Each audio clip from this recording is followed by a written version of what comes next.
काय झालं? पूर आला होता तेव्हा तू कुठं होतीस? आम्ही बंगल्यावर थांबलेलो होतो. बंगल्यावर थांबले होते. काय झालं? का रडतेस तू? सांग ना, का रडतेस तू? भीती वाटते. भीती वाटते? कशाची? माहिती बोलेल. पाण्याची भीती वाटते. पाण्याची भीती वाटते? तुझं दप्तर वाहून गेलं? शैक्षणिक साहित्य वाहून गेले. सगळं? तुला काय पाहिजे? काही नाही, जीव पाहिजे आम्हाला. जीव पाहिजे.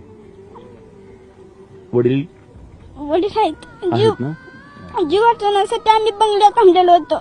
तेव्हा सगळं पाणी आमच्या घरात गेलं होतं. हा. आम्हाला समजत नव्हतं काय करावं हे. आम्हाला वाटायचं की आम्ही मरून जात. नाही बाळा, तसं नाही. आले ना सगळे? सगळे आहेत ना आता सगळे? तू रडू नको, रडू नको. आता नाही येणार पूर. आता नाही येणार. ही जी पिढी आहे ना, या पिढीवरती खूप मोठा घाव घातला या पुरानं.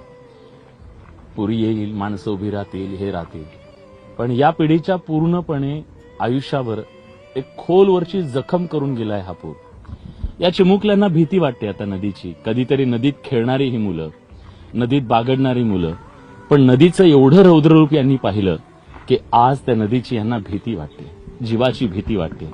कारण तो प्रसंग यांनी गुजरला जेव्हा हीच नदी काळ बनून या सगळ्यांवरती आलेली होती आणि या नदीनं आज इथल्या माणसांच्या आयुष्यात कधीही विसरता येणार नाहीत असे अश्रू दिलेले आहेत.